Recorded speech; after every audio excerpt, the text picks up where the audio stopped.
Bonjour à tous, j'espère que vous allez très bien, pour ma part ça va super, et aujourd'hui je voulais vous parler d'une histoire qui est assez glauque, assez morbide. Du coup je suis obligé de vous prévenir que cette histoire elle est pas faite pour tout le monde, mais si vous avez l'estomac accroché, cette vidéo pourrait vous intéresser. L'histoire que je vais vous raconter aujourd'hui parle d'un orphelinat dans les années 1960. Des bonnes sœurs devaient protéger les enfants vulnérables au nom de la charité chrétienne et de l'État qui finançait les orphelinats catholiques. Mais selon les récits glaçants des survivants et de certains employés, les religieuses étaient loin d'être des saintes. La découverte de récentes sépultures autour du pensionnat a ravivé de vieux souvenirs pour Normande Tremblay. Alors qu'elle travaillait à l'orphelinat de Chicoutimi, en 1962 à 1963, elle affirme avoir vu une sœur francisaine tuer une orpheline. Normande prenait soin des bébés à la pouponnière. Ce jour-là, elle est sortie sur le balcon pour surveiller les bambins de 2-3 ans. Elle raconte qu'une religieuse a poussé la fillette contre le mur de briques. La petite s'est cognée la tête, s'est effondrée, et la bonne sœur s'est empressée de partir avec elle. 2 jours plus tard, l'orpheline était morte. Normande se sentit impuissante en apercevant le cercueil blanc dans la pièce où elle pliait les vêtements. La petite fille était décédée. C'était sûrement involontaire, mais le geste était là, dit-elle en se remémorant la scène. On ne pouvait pas parler. Le personnel religieux, que ce soit les prêtres ou les religieuses, tu ne touchais pas à ça. C'était sacré. La dame, qui a aujourd'hui 77 ans, n'a aucune idée de ce qui est arrivé à la dépouille de l'orpheline. Nancy Parent témoigne de faits similaires à ceux rapportés par Normande Tremblay. Des images qui la tourmentent encore. La petite a alors 9 ans et vient d'être placée à l'orphelinat avec sa sœur parce que sa mère est malade. Lorsqu'elle monte voir sa petite sœur à la crèche, l'horreur l'attend. Une femme lance un bébé contre le mur pour qu'il cesse de pleurer. 60 ans se sont écoulés, mais Nancy Parent est toujours traumatisée par cette scène. Ma sœur, c'était comme mon bébé, j'avais peur pour sa vie, explique-t-elle. Nancy a également cru mourir à l'orphelinat. Elle a dit avoir été enfermée pendant des semaines dans une petite pièce, privée d'école et battue à répétition par un homme. Elle décrit un régime de terreur. C'était basé sur la peur. Le diable va te détester, va te tuer et va t'amener dans son enfer. À ce jour, elle se demande encore ce qui est arrivé à l'une de ses amies, qui était la souffre-douleur des sœurs, et qui a disparu, du jour au lendemain. Cette institution a été en activité pendant 37 ans, de 1931 à 1968.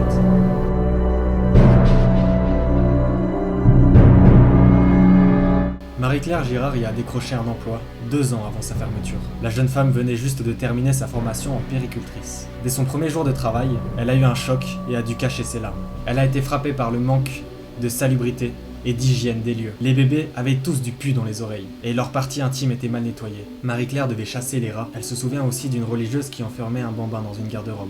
Marie-Claire s'est inquiétée de l'absence de bracelet au petit poignet des nouveau-nés de l'orphelinat. Les enfants n'étaient pas identifiés clairement. On pouvait facilement les mélanger. Un jour, elle constate d'ailleurs qu'un poupon est mort dans son lit. Qu'arrive-t-il avec le minuscule corps sans nom? Elle ne sait pas. C'était secret, soutient la dame de 78 ans. En 37 ans d'activité, il y aurait eu des centaines d'enfants morts. Marie Potvin a vécu dans la bâtisse de briques rouges, qu'elle considérait comme une prison.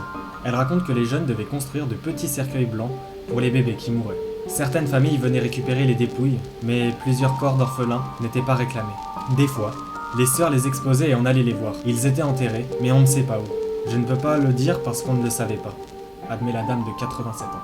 Marie faisait partie des mouilleuses, parce qu'elle faisait pipi au lit. Elle recevait une fessée quotidienne et était plongée dans un bain d'eau glacée. En deuil de sa maman, elle n'a pas reçu une once d'amour ou d'affection. Des fois, les religieuses étaient de bonne humeur, mais ça ne durait pas. Elle se souvient avoir été forcée de manger du gruau envahi de petits vers blancs. À la même époque, Gérard Fournier avait pour tâche quotidienne de récupérer les bébés abandonnés dans le portique de l'orphelinat et de les amener à la crèche. Il se rappelle avoir vu des dizaines de petits défunts pendant les 2 années passées chez les référentes mères francisaines. Le garçon de 10 ans s'est rendu compte que le cercueil blanc utilisé pour les orphelins était souvent le même. On voyait que ces enfants-là n'étaient pas enterrés. J'avais remarqué qu'un coin de la tombe était parti, était brisé. C'est par là qu'on voyait que c'était toujours la même tombe, détaille l'homme de 90 ans. Je me suis posé la question, qu'est-ce qu'elle faisait avec ces bébés-là? Je n'ai jamais vu de cimetière aux alentours de l'orphelinat. Gérard Fournier soupçonne qu'ils étaient incinérés dans la grosse fournaise à charbon de l'orphelinat. Selon les rites en vigueur, chaque catholique devait être enterré dans un cimetière. Mais officiellement, il n'y a jamais eu de sépulture sur le terrain de l'orphelinat. l'évêché confirme qu'il a hérité du registre civil. Il y serait mentionné que les orphelins étaient enterrés dans le cimetière de la paroisse. Mais vérification faite auprès de la corporation des cimetières catholiques de Chicoutimi, il n'y aurait aucune trace de ces enfants. Pas de fosse commune, pas de sépulture, même pas une petite plaque à la mémoire des orphelins. À l'époque, la loi sur l'étude de l'anatomie obligeait les établissements subventionnés à fournir les corps non réclamés à l'université Laval pour la formation des médecins. Dans les registres des cadavres disséqués, on retrouve beaucoup d'enfants provenant d'autres crèches et plusieurs cadavres issus des hôpitaux psychiatriques. Mais il n'y a aucun corps de l'orphelinat de Chicoutimi. Monique Fortin est troublée par un souvenir qui pourrait expliquer en partie où sont passés les orphelins disparus. Elle aurait vu des religieuses incinérer le corps d'une fillette fiévreuse morte dans le lit juste à côté du sien. À l'aube, les sœurs auraient enroulé le cadavre dans un drap, puis l'auraient brûlé au sous-sol. Cette image macabre la hante encore. Ça fait longtemps que j'en rêve. C'était marquant, elle était brûlée, elle n'était plus là. La pauvre petite fille, sanglote Monique. Ce matin-là, la petite Fortin s'est fait prendre à espionner les sœurs francisaines au sous-sol. Les sœurs l'ont punie et l'ont enfermée dans la cave pendant une semaine, nourrie au pain et à l'eau. Après toutes ces années, la dame pense encore à sa copine morte, mais aussi à une autre fillette maltraitée qui a subitement disparu. Les plans d'époque du bâtiment montrent la présence d'un incinérateur sur chaque étage, dans l'aile des garçons et des filles. Il aboutissait au sous-sol et servait à brûler les déchets selon les survivants. Les flammes qui jaillissaient de l'incinérateur les ont d'ailleurs marqués. Monique a passé 12 longues années chez les francisaines. 2 sœurs en particulier étaient loin d'être catholiques. On a déjà eu un cierge entre les jambes. C'est douloureux les premières fois, puis après ça, tu te laisses faire. Tu n'as pas le choix. Supposément que c'est la religion qui demande ça. C'est ce qu'elle nous disait, se souvient la dame. On ne voyait pas les cornes, mais elles étaient là. C'était des démons avec des chapelets. Monique a bien cru qu'elle allait périr dans cette institution. Un jour, une bonne sœur l'a même suspendue la tête en bas, depuis un balcon du 5e étage. Si je tombais, j'étais morte. Denise Rideau a aussi été agressée sexuellement dans cet endroit déshumanisant. Elle a consigné ses douloureux souvenirs dans un livre intitulé L'abandon. Les religieuses l'appelaient par son nom de famille ou par son numéro, V54. Denise relate que les sœurs se promenaient dans le dortoir et braquaient leurs lampes de poche sur les petites victimes. Un soir, une des religieuses est arrivée. Elle cherchait à m'immobiliser dans mon lit pour m'embrasser. Avec fébrilité, elle me flattait. Se souvient-elle avec dégoût. Denise a hurlé. Une autre sœur est arrivée et l'a traitée de folle. La jeune fille a rétorqué. Vous savez très bien pourquoi j'ai crié. Denise a même menacé de hurler à chaque fois que ça se reproduirait.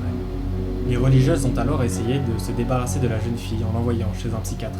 Denise a raconté au médecin que la vie à l'orphelinat était effrayante. À la fin de la rencontre, le psychiatre a dit aux sœurs « Mes révérentes, s'il y a quelqu'un de fou dans cette pièce, ce n'est pas cet enfant. » Elle a tenté de s'évader, mais elle a été séquestrée et privée d'école pendant des mois. Une religieuse lui a même infligé une brûlure au 2e degré. Des garçons auraient aussi subi des désirs de religieuses pédophiles. C'est le cas de Jean Simard, qui a mis des années avant de pouvoir parler des agressions qu'il a endurées. Les bonnes sœurs venaient nous flatter. Le soir, elles nous battaient. Et la nuit, elles venaient nous flatter. Pas sur nos cheveux. Elles nous flattaient sur ce qu'elles n'avaient pas. Mario, la lancette, se rappelle que des religieuses partaient avec des petits garçons la nuit. Il se compte chanceux d'avoir échappé au monstre qu'habitait l'orphelinat maudit. Elles n'étaient pas toutes méchantes, mais il y avait une approbation silencieuse de celles qui donnaient de la souffrance aux enfants, explique-t-il. Mario était terrorisé. Il raconte avoir été frappé si cruellement qu'il a déféqué dans ses sous-vêtements. Un jour, le garçon a été mis en pénitence, dans la neige, en pyjama. Il a cru mourir de froid.